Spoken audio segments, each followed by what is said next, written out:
Hello, नमस्ते. कसे आहात सगळे? छान ना? मी पण एकदम मस्त आहे. आज मी तुम्हाला अशी एक गोष्ट सांगणार आहे. एवढं फेल्युअर म्हणून गणलेला मुलगा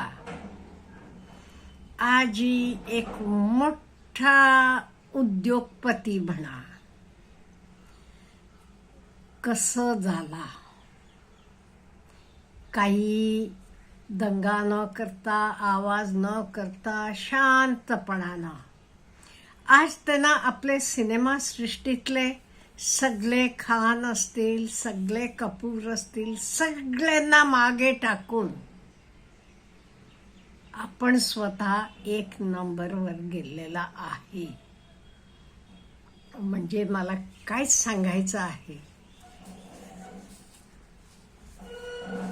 आपण सर्वसामान्यांनी पण ह्यातनं खूप काही घेण्यासारखं आहे. ही खरी खरी स्टोरी आहे अभिषेक बच्चनची.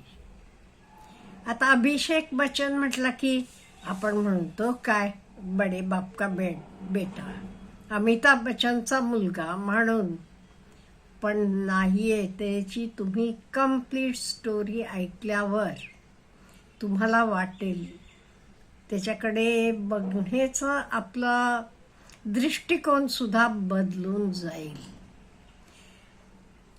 आपल्याला माहित आहे, पहिलं शिक्षण तो स्वित्झर्लंडमध्ये घेत होता, नंतर अमेरिकेत बॉस्टन युनिव्हर्सिटीमध्ये तो MBA करत होता. आणि MBA करत असताना काय झालं, 90चं दशक होतं. तर अमिताभ बच्चनना ABC Amitabh Bachchan corporation private limited चालू केलं होतं. पण आपल्याला माहीत आहे सगळं तर फेल गेलं. घरासमोर रोज कितीतरी लोक दिलेले पैसे मागायला उभे असायचे. जिथे आज कौतुक करायला लोक उभे असतात, तिथे पैसे द्या, आम्ही दिलेले आमचे आम्हाला परत म्हणून संध्याकाळचे जेवणाला आहे का नाही ही परिस्थिती होती घरात. असं असताना अभिषेकला वाटलं आपण इथे मजेत राहणं बोस्टनमध्ये नाही. तसं त्यानं वडिलांना फोन केला, मला इथे काही राहायचं नाहीये, मी तिथे येऊन ॲटलिस्ट तुमचे बरोबर तरी अशा वेळी राहू शकतो. वडिलांनी एकच सांगितलं, तुला यायचं असलं इथे, तुला हिंदी चांगले प्रमाणे आत्मसात करावी लागेल. इथे फक्त इंग्लिशनं चालणार नाही. हो म्हणाला तो. आला. मग त्याचं काम काय होतं, तो ABC प्रोडक्शनमध्ये काय म्हणून काम करत होता.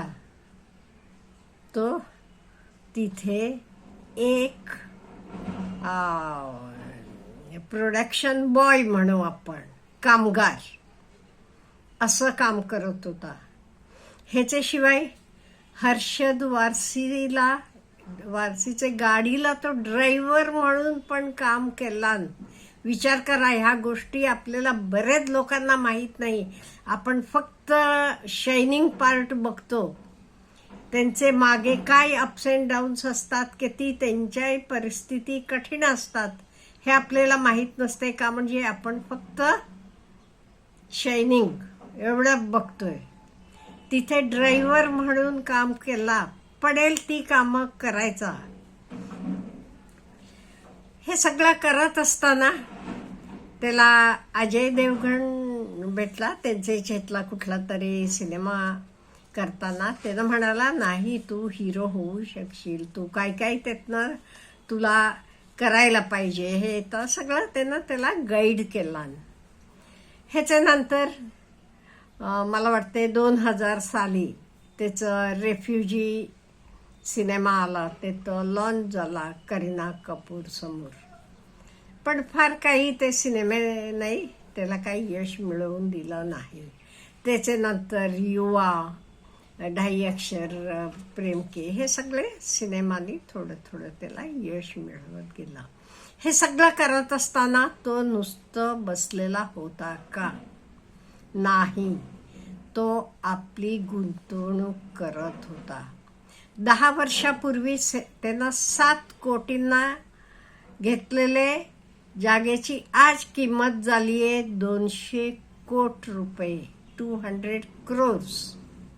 मुंबईत रिअल एस्टेटमध्ये तो भरपूर इन्व्हेस्ट करायला लागला. काही बँकांना ते बिल्डिंग्स भाड्यानं दिलेले आहेत. ते बँकांची भाडी त्यांना लाखो रुपये मिळतात. ह्याच्याशिवाय तो स्विगी रोज घरी मागवून खायचा. तेव्हा त्याने एक दिवस ते मालकाला फोन केला आणि मी तुमच्यात पार्टनरशिप केली की चालेल का? पार्टनरशिप एक्सेप्ट केली आणि आपोआप भरपूर सक्सेस मिळाली तिथे. नागिन सॉस हे आवडलं त्यांना, त्याची चव बी. मग त्यात इन्व्हेस्टमेंट केले. असे आज हजारो गोष्टीत त्यांचे इन्व्हेस्टमेंट आहेत. त्यामुळे त्याचं इन्कम आज हे सगळे सिनेमा जगतात आहेत का नाही. बाकी ॲक्टर्स, सलमान खान असेल, शाहरुख खान असेल किंवा कपूरमधलं कोणी असेल, सगळ्यांपेक्षा टॉपला अभिषेक बच्चन आहे. एवढंच नाही, आज हार्वर्ड आणि IIM सारखले इन्स्टिट्यूशनना पण केस स्टडीसाठी त्याची केस घेतलेली आहे. आणि मल्टिपल इन्कम सोर्सेस, तो काय म्हणतो, आपल्याला कायम मल्टिपल इन्कम सोर्सेस असायला पाहिजे.